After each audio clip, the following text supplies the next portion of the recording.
So today's topic is, कल हमने जो है एड्रिनल ग्लैंड के बारे में पढ़ा था, फीडबैक मैकेनिज्म। फीडबैक मैकेनिज्म काम कैसे करता है कि कोई हार्मोन इतना है, इसकी अवेलेबिलिटी इतनी है, अब अगर इससे ज्यादा आपने किया तो ये लॉस करेगा, है ना। किस में होता है ऐसा? सभी ग्लैंड्स में होता है।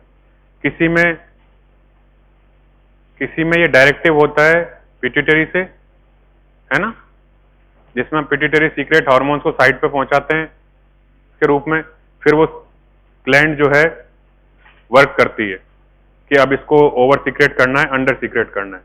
जैसे टीएसएच है, टीएसएच कैसे काम करता है? पिट्यूटरी से आया, थायराइड को बताएगा वो कि अब आपको थायरोक्सिन सीक्रेट करना है। अगर थायराइड अगर अपना अंडर डेवलप्ड है या डिजीज्ड है तो कितना भी टीएसएच आप बढ़ाते जाओ, T3 T4 T3 नहीं बढ़ेगा, T4 नहीं बढ़ेगा और टीएसएच बढ़ता चला जाएगा। तो हमें डिजीज का पता चलता है कि हम इतना टीएसएच बढ़ा रहे हैं, ब्लड में इतना टीएसएच बढ़ गया है, फिर भी T4 नहीं बढ़ रहा है, इसका मतलब थायराइड में कहीं ना कहीं दिक्कत है। ठीक है। एड्रिनल के केस में ऐसा कैसे है? कौन सा हार्मोन है जो ये कंट्रोल करता है एड्रिनल के केस में? ACTH। ओके। और एक मैंने कल बात बताई थी कि एक फीडबैक मैकेनिज्म भी काम करता है एड्रिनल में। कौन सा?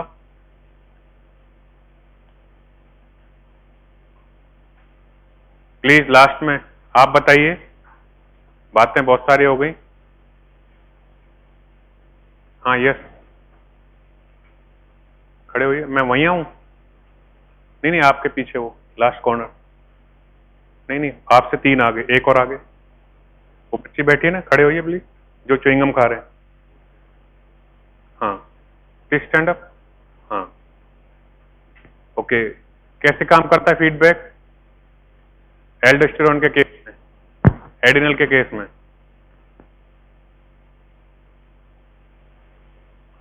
ओके।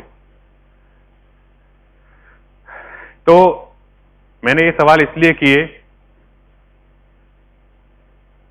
कि जितनी भी डिजीज होती हैं ग्लैंड रिलेटेड, वो 3 तरह से काम करती हैं। Either over production of gland, hormone by the gland, ठीक है, और second is under production of the hormone by the gland, and third one is no production and under production is same. Hyper production, excessive production is same. The third one is secondary causes. Secondary causes कैसे हैं?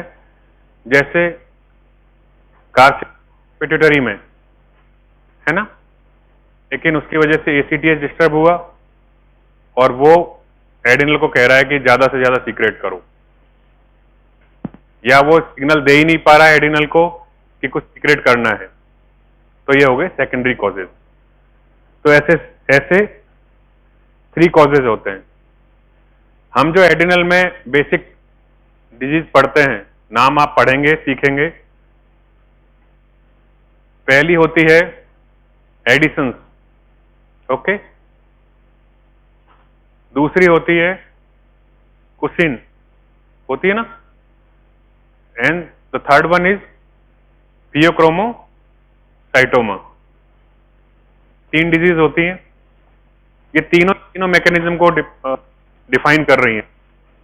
इसके अलावा बहुत सारी disease होती हैं, लेकिन हमें ग्लैंड के मैकेनिज्म को समझना है, तो ये 3 डिजीज है।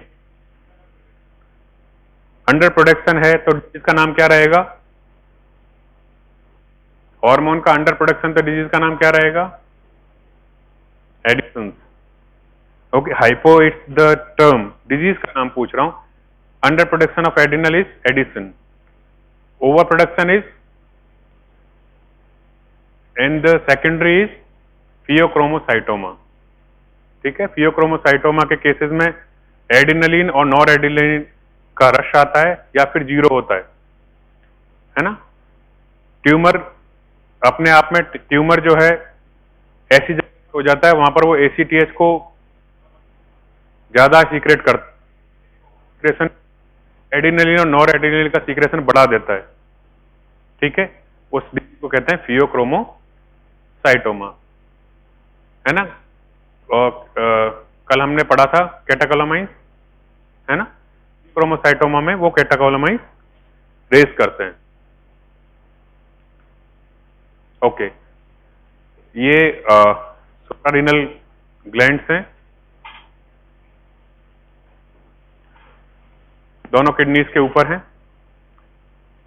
देयर आर 2 एडिनल ग्लैंड, हम जानते हैं, upper portion of the kidney. कल मैंने क्वेरी आपके पास छोड़ी थी, लेफ्ट और राइट सुप्रारीनल में क्या डिफरेंस है, किसी ने सर्च किया? हाँ बताइए।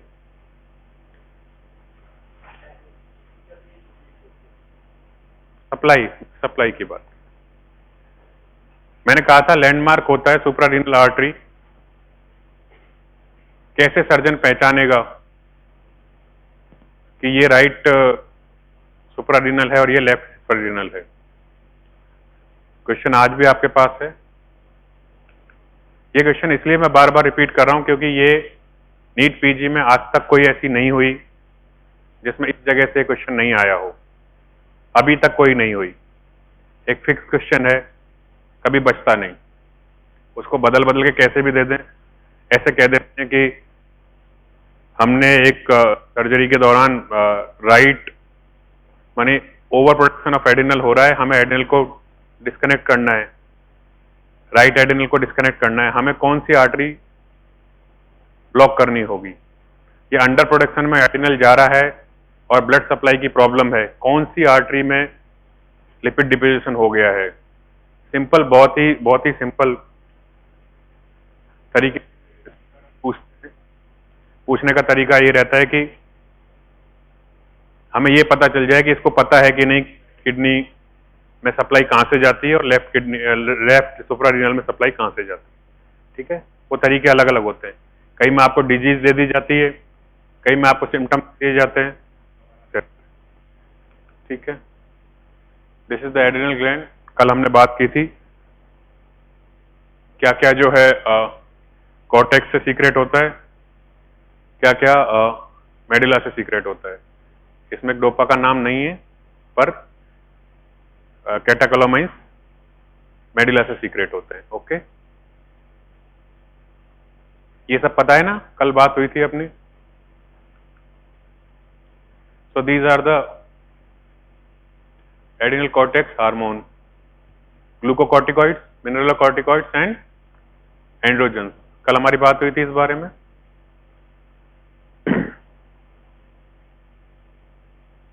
The prototype is hydrocortisone, mainly aldosterone।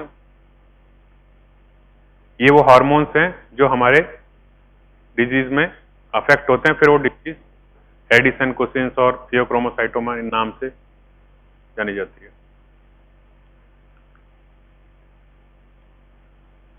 Glucocorticoids के जो मेन फंक्शन हैं वो ये हैं। अब ये मैं आपको, या कोई भी हार्मोन पढ़ाया क्यों जाता है, इसके फंक्शन क्यों पढ़ाए जाते हैं, इसमें जो डिस्टरबेंस होगा उससे डिजीज होगी। भाई ग्लूकोज मेटाबॉलिज्म को ग्लूकोकॉर्टिकॉइड मैनेज करता है, पहली बात। अब आप बताइए कि ग्लूकोकॉर्टिकॉइड कम रहेंगे तो ब्लड में शुगर कम रहेगी या ज्यादा रहेगी? कम होगी, क्योंकि ग्लूकोकॉर्टिकॉइड रेज द शुगर। तो ये पेशेंट हाइपोग्लाइसीमिया के साथ प्रेजेंट करते हैं, ठीक है। दूसरी बात, प्रोटीन एंड फैट मेटाबॉलिज्म इस पे अफेक्ट करता है, मतलब लाइपोलाइसिस करता है, ठीक है। फैट का एनाबॉलिज्म और कैटाबॉलिज्म दोनों करता है। ऐसे में पेशेंट को क्या रहेगा?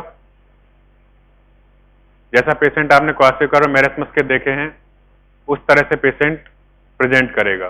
लेथार्जिक प्रेजेंट करेगा, ठीक है, ड्राई स्किन प्रेजेंट करेगा, ठीक है। और ग्लूकोनियोजेनेसिस, मतलब अगर वो एक्सेसिव वर्क करेगा, एक्स्ट्रा वर्क करेगा, तो उसके पास एनर्जी ज्यादा नहीं होगी। अगर इसका डेफिशिएंसी होगी तो वो हमेशा पूरे के पास पेशेंट जो आएगा उसका प्रेजेंटेशन बिल्कुल वैसा ही होगा जैसा हाइपोथायराइडिज्म के पेशेंट का रहता है। बिल्कुल थका थका सा पेशेंट, मिक्सिंग होती है हार्मोन्स में, हमें कैच करना होता है। और हम कैच किससे करते हैं? जब सिम्टम्स मिक्सिंग होती है तो हम कैच किससे करते हैं?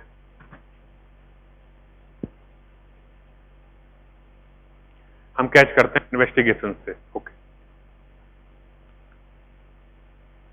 ये मिनरल कॉर्टिकॉइड्स है, जैसा नाम में लिखा हुआ है मिनरल, ठीक है।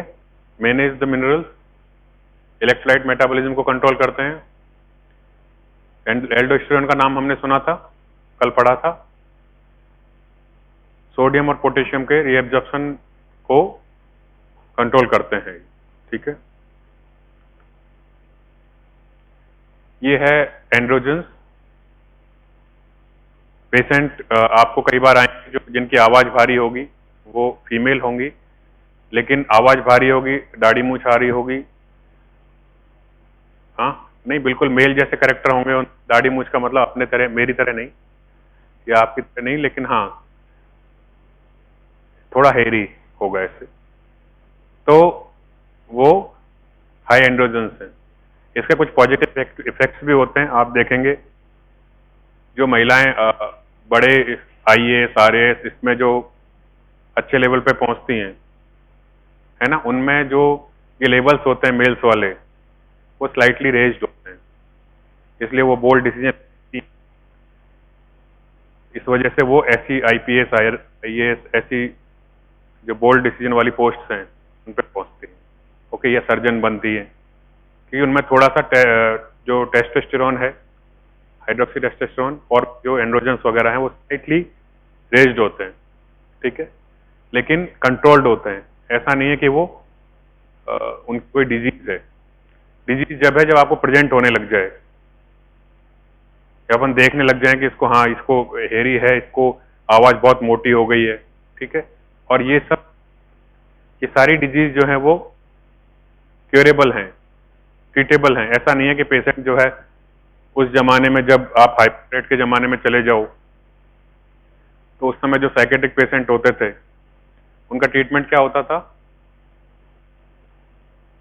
जो मेरा मन करता है कई बार आप में से करने का, जो लोग नहीं पढ़ते उनका, जिनका ब्रेन यूज नहीं हो रहा है, तो हाइपोक्रेट के जमाने में वो ऐसा करते थे कि एक गर्म स्क्रू डालते थे अंदर, भेजे के अंदर, उसको स्क्रू कर देते थे और पूरा दिमाग उसमें लपट के और बाहर आ जाता था। और वो ये मानते थे कि इसको पुराने जन्मों की जो सजा मिली है अब हमने उसको मुक्त कर दिया। ऐसा ही मुझे भी लगता है, कईयों को मिली है यहाँ, लेकिन मैं मुक्त नहीं होता, ठीक है। तो ये एंड्रोजन के साथ है। जो पहली लाइन है वो नॉर्मली होती है, कईयों में होती है, ठीक है। जब एक्सेस हो जाता है तो मस्कुलाइजेशन होता है, मतलब मस्कुलर बॉडी होती है मेल जैसा। डिसऑर्डर्स जो है वो मेन है कुशिंग्स एंड एडिक्शन, जिसपे मैंने बात की थी, over production and under production. Cushing syndrome, Cushing syndrome is characterised by excess secretion of adrenal cortex hormone. जब एक्सेस सीक्रेशन हो रहा है तो क्या क्या होगा, कॉर्टेक्स हार्मोन के एक्सेस सीक्रेशन हो रहे हैं तो क्या क्या होगा, देखिए मैं पिक्चर में बताऊंगा, ये आगे देखिए। 3 कैटेगरी हैं। पहला है iatrogenic causes, second is primary causes, secondary is, third one is secondary causes. इसको आप पढ़िए। आइट्रोजेनिक का मतलब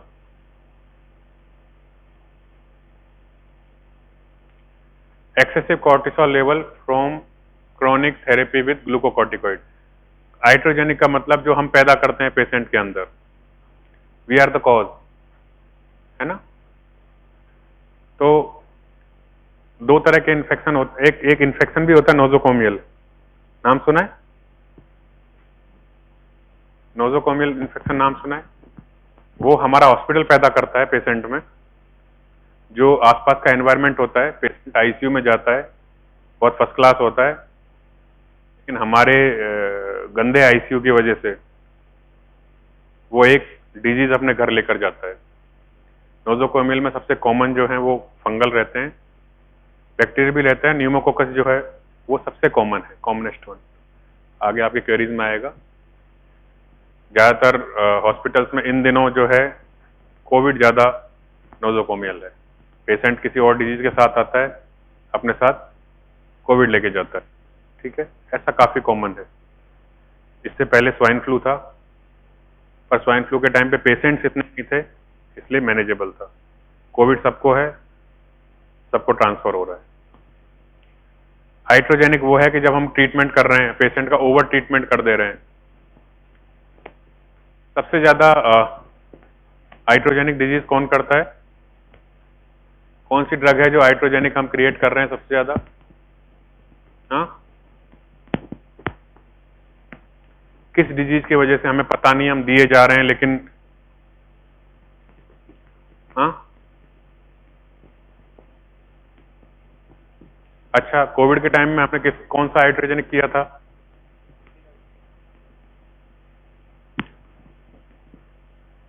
steroid is drug of choice for Covid symptoms. हाँ, रेमडेसिविर, ओके। एंटीवायरस जो हमने दिए थे यूजलेस, हमने पेशेंट को ज्यादा बीमार किया, उसको साइकोलॉजिकली ठीक किया। वो मंत्री से लिखवा के ला रहा है, प्रधानमंत्री से लिखवा के ला रहा है, डॉक्टर साहब मेरे को रेमडेसिविर नहीं लगा रहे हैं, अमेरिका से इंजेक्शन मंगवा रहा है, एक साथ अपने खानदान के लिए 60 के 60 इंजेक्शन मंगवा रहा है ना। ऐसा ये खोज हमारे इसरो ने किसने की थी? वो भी एक पिल खोज की थी, पाउडर किया था, क्या नाम था उसका? हाँ, आप ठीक है, हाँ, ठीक है, ठीक है। सेकेंडरी कॉजेज, प्राइमरी कॉज पे बात होगी। Excessive cortisol production from the adrenal neoplasm such as adenomas and carcinomas. Adrenal gland में खुद में अगर एडिनोमाज और कार्सिनोमाज हो जाएं तो वो एक्सेसिव प्रोडक्शन करता है, उसकी वजह से प्राइमरी कॉजेज। सेकेंडरी मैंने आपको बताया था, जहां पर फीडबैक कंट्रोल होना चाहिए, अगर वहां पर नियोप्लाज्म हो जाए तो दोज आर सेकेंडरी। प्लीज, क्या बात है?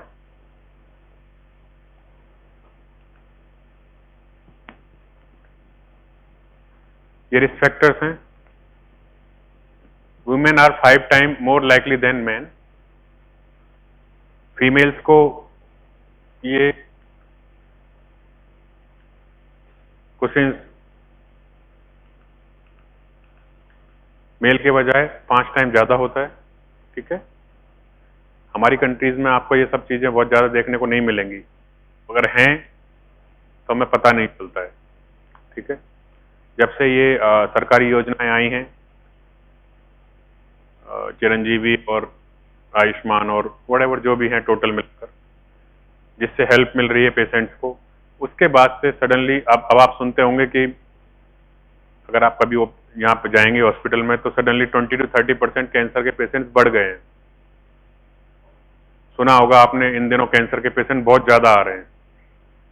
एक्चुअल में ये हमेशा से ही ज्यादा थे, लेकिन कैंसर की ड्रग का खर्चा नहीं उठाने के कारण ये घरों में ही पड़ जा रहे थे। अभी हॉस्पिटल्स आते हैं, फ्री में ट्रीटमेंट लेते हैं और पता चलता है सोसाइटी में कैंसर कितना डीपली है, ठीक है। ये जो आप रोड पर लगी हुई सब्जियां खरीद कर खाते हैं, या आपके जो मैस चलाने वाले या घर वाले जो भी ये सब्जियां खरीद कर लाते हैं जो नाले के बगल में उग रही होती है, वो इसका बहुत बड़ा कारण है, ठीक है। लेकिन हम कभी बच नहीं सकते, इसलिए खाते रहिए। विमेन में एज जो है 20 to 40, long term corticosteroid therapies and family histories. Long term corticosteroid therapy कौन लेता है?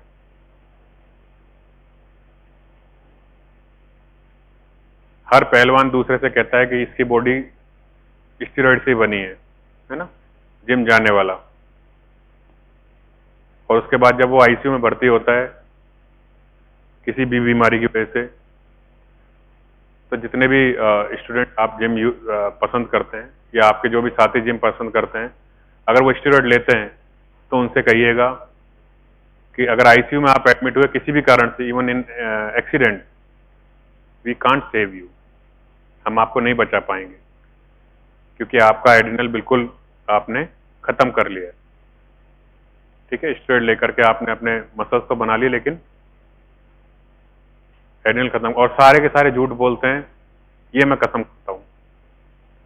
ठीक है ना, आमिर खान से लेकर के सामान्य खान तक सभी लोग झूठ बोलते हैं। ठीक है ना, तो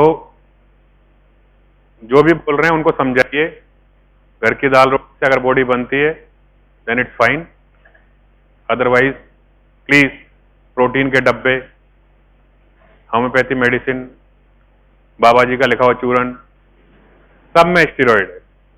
ठीक है, सब में स्टेरॉइड है। ऐसी कोई जरूरत नहीं है। जब 4 लड़के ठोकने एक को आएंगे तो तुमने कितनी भी जिम बॉडी बना रखी हो, बराबर पिटोगे। ठीक है, ऐसी मार बहुतों को पड़ती है, कारण आप सब जानते हैं। तो this is Cushing syndrome.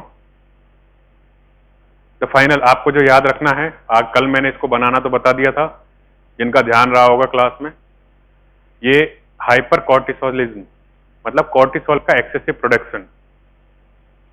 Cortisol का एक्सेसिव प्रोडक्शन करता है सिंक्स डिजीज। अच्छा, कॉर्टिसोल कैसे काम करता है?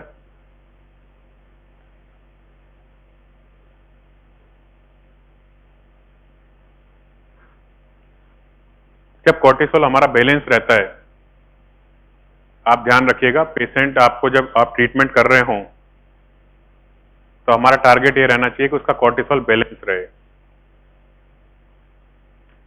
वही ट्रीटमेंट हम कर रहे हैं पेशेंट का, तो कॉर्टिसोल बैलेंस रहेगा उसका, तो आप उसको जल्दी से जल्दी ठीक कर सकेंगे। हेल्दी इंडिविजुअल में जो सबसे शानदार हार्मोन है वो है कॉर्टिसोल। पहला, आपको एक्टिव रखता है, यंग रखता है, ठीक है, और ब्रेन को बहुत शार्प रखता है। ठीक है, क्योंकि आप समझ गए क्यों?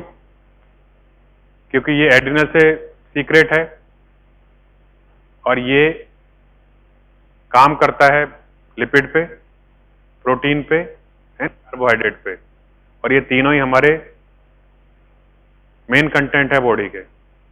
एक कॉर्टिसोल कंट्रोल है, सब कुछ कंट्रोल है, and if cortisol is disturb, your life is MBBS life. Nothing in control.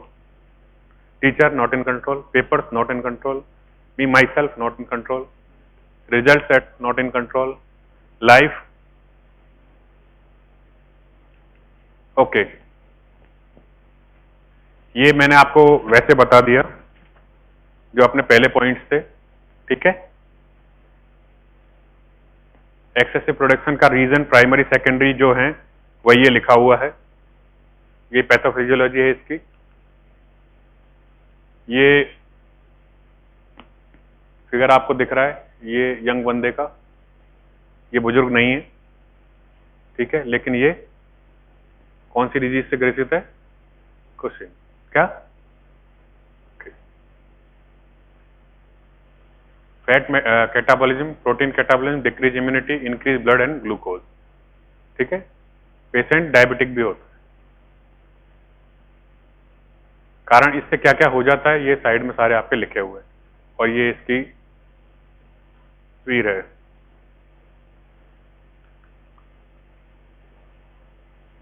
These are the mineral corticoids. Please, ऐसा भी नहीं है कि आप पढ़ नहीं सकते,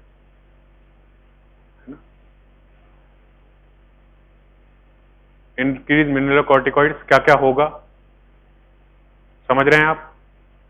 ठीक है, मिनरल कॉर्टिकॉइड्स के इंक्रीज होने से क्या होगा?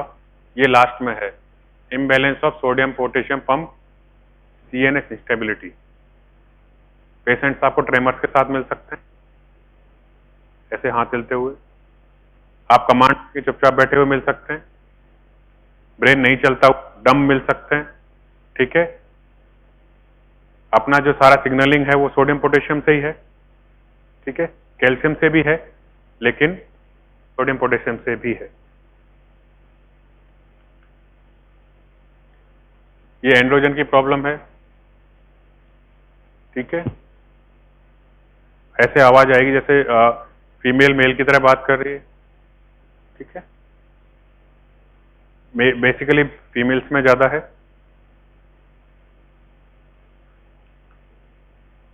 ये कुशिन के, आप ऐसा पेशेंट देखेंगे तो आपको लगेगा हाँ भाई ये कुशिन है। सबसे पहला ये मूनी फेस, इस पे बहुत सारे क्वेश्चंस आते हैं। राउंड फेस है ना, मूनी फेस के नाम से आ सकता है, कुशिन फेस के नाम से आ सकता है, राउंड फेस के नाम से आ सकता है। एक बार एक क्वेश्चन आया, आप सब समझदारों ने क्वेश्चन दिया, आंसर दिया, कुशिन फेस सीन इन। आधों ने सोचा कुशिन फेस सीन इन कुशिन में तो नहीं हो सकता, ये आंसर तो हो ही नहीं सकता, है ना। उसके अलावा जितने भी ऑप्शन थे, रीनल डिसऑर्डर, ट्यूबरक्लोसिस, सब ने सब दिमाग लगा लिया, कुशिन कम ही लोगों ने आंसर दिया, ठीक है। पर ऐसा है, ये मूनी फेस, ठीक है। Easy bruising, abnormal weight gain, stretch mark, hums, ये सब फैट के एबनॉर्मल मेटाबॉलिज्म से है, ठीक है। ये जो बाहरी प्रेजेंट दिख रहा है आपको, हिर्सुटिज्म क्या होता है?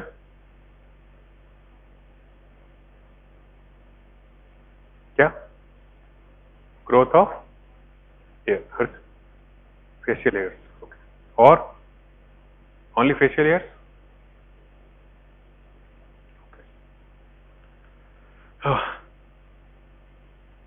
ये मेल में है, ठीक है।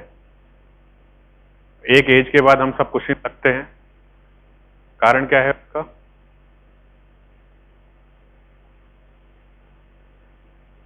ओके, ये सारा कुछ जो है कॉर्टिसोल की डिस्टरबेंस का नतीजा है। देखिए एक एज के बाद मैं क्यों बता रहा हूं आपको, एक एज के बाद आपको जो बुजुर्ग दिखेंगे सबका गोल गोल चेहरा दिखेगा, रेडनेस दिखेगी, ये फैट दिखेगा, ये हाई बीपी, ठीक है, ये पेंडुलस एब्डोमेन, पुअर विंड हॉलिंग, अगर वो डायबिटिक भी है साथ में, तो ये सारे सिम्टम्स जो है आपको एक एज के बाद सारे वैसे दिखते हैं, ठीक है, क्योंकि सारा इम्बैलेंस है। जो लोग अपनी यंग एज में फिटनेस का ध्यान नहीं रखते, यंग एज का मतलब आप वाली एज, मेरी वाली नहीं, वो फिटनेस में तो ध्यान नहीं रखते और वो निकल गया टाइम। तो आपको ध्यान रखना है अपनी फिटनेस का। ज्यादा मोटे हैं वो ध्यान ना रखें, उनकी कोई बात नहीं, लेकिन जो फिट हैं वो ध्यान रखें। ये अलग अलग सिम्टम्स हैं, इन सबको पढ़ने की जरूरत नहीं है। जब सवाल पूछे तो इनका जवाब आना चाहिए थ्योरी में, ठीक है ना। आपको बुक में जैसा कि जैसा मिल जाएगा। ये बेसिक प्रेजेंटेशन है पूरे कुशिन की, ठीक है। ये सब आपको याद होना चाहिए, मैं कई बार बता चुका हूं, लेकिन वही चीजें हैं। ये आदमी के ओस्टियोपोरोसिस है, पैर में पट्टी बंधी हुई है, ठीक है। इसकी मूनी फेस, ये चिंतित लग रहा है आपको क्योंकि ये सीएनएस इरिटेबिलिटी है इसको, ठीक है। इन्फेक्शन के लिए ससेप्टेबल है ये। मेल्स में गायनेकोमेस्टिया है, एंड्रोजन का डिस्टर्बेंस है, ठीक है। जीआई डिस्ट्रेस है, एसिड का ओवर प्रोडक्शन है, ठीक है। शुगर का सही वो नहीं है बैलेंस, तो ये थिन स्किन है और ब्रूज है, ठीक है। इन्फेक्शन एक बार हो गए वापस जल्दी सही नहीं होते हैं। ये पेशेंट आपको गली चौराहे में बहुत सारे मिलेंगे, लेकिन इन्होंने कभी अपना ट्रीटमेंट, अपना कभी इन्वेस्टिगेशन, ये कहेंगे इस उम्र में ये सब होता ही है, ठीक है ना। तो इसलिए अपने देश में ये हिडन है, ठीक है। बेसिक इसमें जो इन्वेस्टिगेशंस हैं, लेबोरेटरी स्टडीज हैं, हम पता करते हैं इलेक्ट्रोलाइट क्या है इसके, ठीक है, कॉर्टिसोल कितना है इसका, ये सब लैब से पता करते हैं। इमेजिंग स्टडीज हैं, उन कैसे बन रही है, सोनोग्राफी से पता करते हैं एडिनल बराबर है कि नहीं, सीटी से पता करते हैं कि सीटी एमआरआई से पता करते हैं कि पिट्यूटरी सही से वर्क कर रही है कि नहीं। ये इनके तरीके हैं। मैंने आपको बताया इनिशियल लेबोरेटरी रिजल्ट्स में, क्योंकि ये हाइपर है तो हाइपरनेट्रीमिया, हाइपोकैलीमिया, हाइपरग्लाइसीमिया, हाइपर कोलेस्ट्रोलीमिया, ये सारे नाम समझ में आ रहे हैं। हाइपरनेट्रीमिया में सोडियम ज्यादा, हाइपोकैलीमिया में पोटेशियम कम, हाइपरग्लाइसीमिया मतलब डायबिटिक ग्लूकोज ज्यादा, हाइपर कोलेस्ट्रोलिमिया मानी कोलेस्ट्रॉल ज्यादा। ये सारे लेबल आपको याद होने चाहिए। आपको पता होना चाहिए पेशेंट के कौन कौन से इन्वेस्टिगेशन रेज जाएंगे। आज आपको पता है कि नहीं है, पता होना पड़ेगा, पेशेंट को देखना है तो। ठीक है, ये इमेजिंग स्टडीज हैं। MRI of pituitary gland, CT scan, addition imaging है। ये क्या है? ये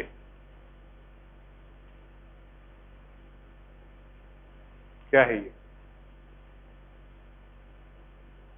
एमआरआई देखिए कभी?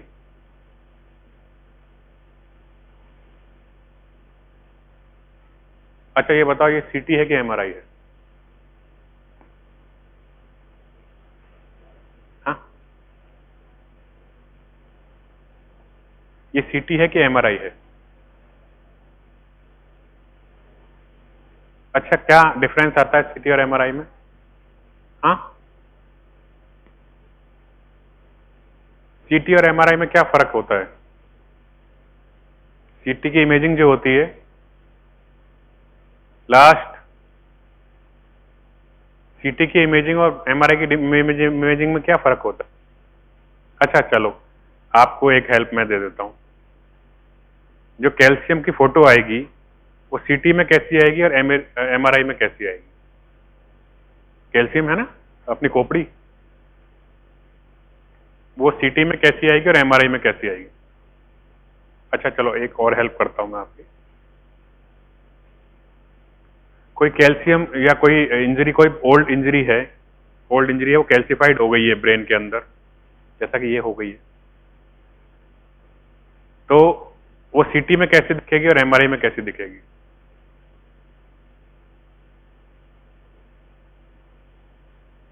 बहुत बढ़िया, ये आपको पता करना है। ओके, ट्रीटमेंट है इसका, द फाइनल ट्रीटमेंट इज क्या है? पतला होना है। जो ऑलरेडी पतले हैं उनका पता नहीं क्या करना है, लेकिन lose weight without gym. Okay, not in gym.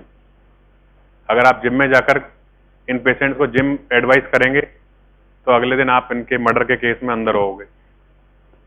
ठीक है, please don't allow them to go to gym.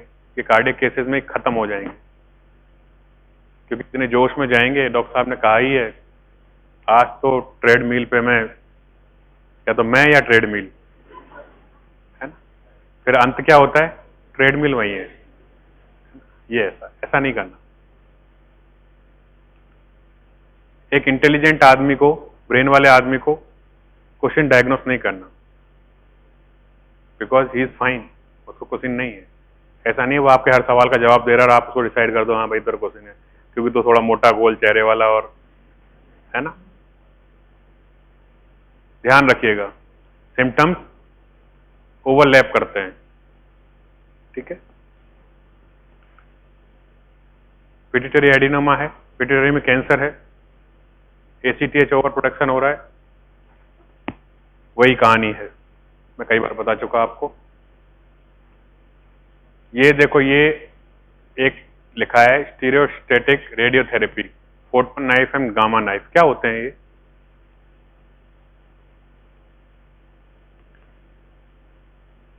Knife का मतलब क्या होता है? आप जो हिंदी मीडियम से आपने नाम सुना होगा आणविक कैंचियां, हाँ नाम सुना है? आणविक कैंचियां नाम सुना है? इसका हिंदी में अर्थ यही हुआ कहाँ काम आती हैं ये कैंचियां? जब आप जेनेटिक्स पढ़ते हैं, है ना, तो कहीं हम जो है डीएनए फ्रेगमेंट्स को काटते हैं ना, कुछ याद आ रहा है? किससे काटते हैं?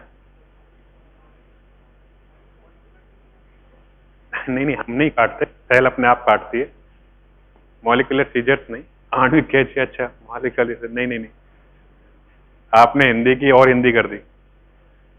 हाँ, ओके, ऐसा ही गामा नाइफ है, उन कैंचीज की तरह ही, उन सीजर्स की तरह ही, और उन कौन क्या कहते हैं उनको, बताइए, जेनेटिक्स पढ़ते हैं आप क्या? रेस्ट्रिक्ट, हाँ, क्या एंडोन्यूक्लियस, न्यूक्लियस कहते हैं ना, जो काटते हैं, एंडो एंड एक्सो न्यूक्लियस, जो बीच में से काटते हैं वो एंडो, एंड जो बाहर से काटते हैं वो एक्सो न्यूक्लियस। तो ऐसा ये करते हैं कि जो एरिया है जो ओवर प्रोडक्शन कर रहा है उसको हम गामा रेस से कट करते हैं। लेजर सुना है आपने? लेजर ट्रीटमेंट, केटक पेशेंट जो आता है आजकल, उसकी ओपन सर्जरी, उसका लेजर थिनिंग किया जाता है। और लेजर कहां काम आता है? किडनी में स्टोन, क्या कहते हैं उसको? किडनी स्टोन में जो काटते हैं उसको क्या कहते हैं? लिथोट्रेप्सी, है ना, लिथ मानी सर फाटा, ट्रिप्सिस काटना। ओके, ऐसा ये यूज करते हैं। These are the scissor, gamma knife scissor. Okay, हम साइट पर उसको अटैक करते हैं। ये बहुत ही सेलेक्टिव होता है, रेस्ट ऑफ ब्रेन को कुछ नहीं, जहां पर हमने सेंसर्स दिए हैं उसी को ये किल करता है। Okay, adrenal neuroplasm primary cause है। एडिनल में खुद में अगर कोई ट्यूमर है तो वो एक्सेसिव प्रोडक्शन करेगा। एक्टोपिक क्या होता है? इस लास्ट, एक्टोपिक का क्या मतलब होता है?